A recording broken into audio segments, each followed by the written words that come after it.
here with Sandalford's chief winemaker, Boulden. We're actually here on the last day of crushing for vintage 2012.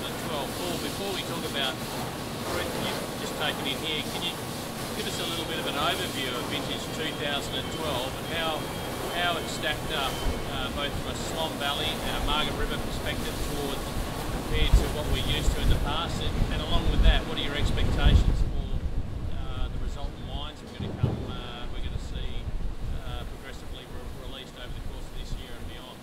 Oh, look, Grant, it's been a pretty, as you know, it's been a very warm, dry year here in Western Australia. I mean, we've had one of the hottest summers on record.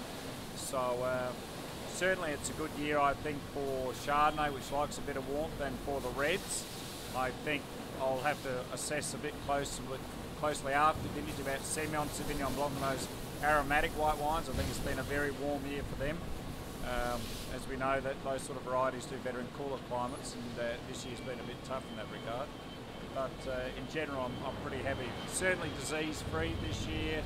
Everything got ripe, no issues with ripeness, no issues with disease. So it's been a good year in that sense. So the season was unusual in the sense that we had a lot of rain in January, yep, and then we had a lot of hot weather in February. Yeah. There's a real contrast to the average seasons that we had out here. Is that a fair assessment? Yeah, absolutely, because the southwest of Western Australia actually had an above average rainfall last year, and that was the first time in over a decade. But then you're right, at the end of January we had all this vegetated growth and fruit, and then it stopped, and we had a record number of 8 heat waves this year in Perth, which has never happened in history. So that certainly brought the ripeness onto the grapes, more so for the whites and the reds. But the reds have come in at a nice even pace since. So any particular varietals or wines that you think are going to be standouts and that people should look out for from this vintage, and both from the Swan Valley and from Margaret River? We just panned to some more fruit being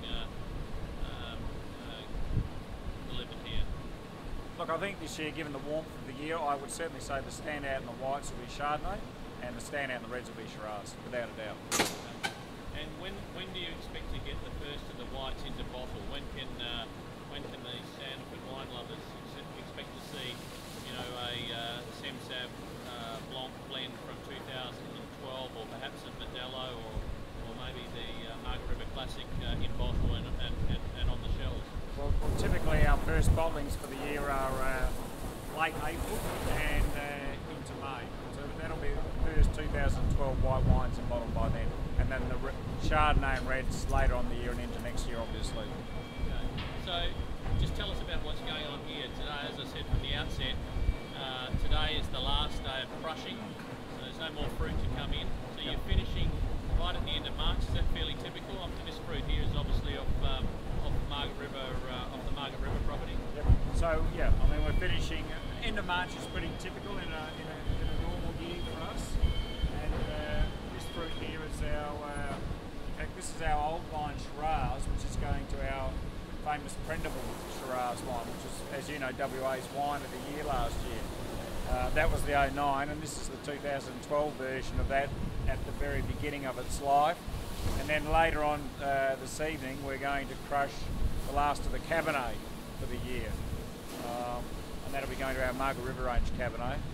But just for people that don't understand intimately the process of taking grapes and making it into wine, maybe you can just tell us about, you know, what happens from here. The fruit's obviously harvested. It was harvested in the middle of the night last night. So this has been machine harvested. In fact, this has been harvested this morning because with the reds, when it gets a bit cooler, as it is now going into autumn, we pick during the day. It's not so much of an issue. So what's going to happen now is this fruit you see being tipped is actually into what we call our receival bin, and then from here it goes through a stemmer crusher, and then into one of our red fermenters, which we just point the camera over to there. That's where this fruit's actually being pumped into, and from there we'll put yeast into that. We'll let that sit on skins for a couple of days, and then we'll put yeast into it on Monday, so in a couple of days' time. And then it will take 5 to 7 days. Just on the concept of skins, what does that actually mean to Well, the skins have all the colour, flavour and tannins in the grape. The pulp is just clear in the centre. That just has the sugar. So the idea of red wine making is to get all that colour and flavour and tannin out of the skins and into the pulp, and thus make red wine.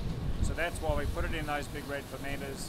We get a pump on there, we pump it over twice a day for an hour at a time, and that really extracts all that sort of material out of the skins and into what is wine.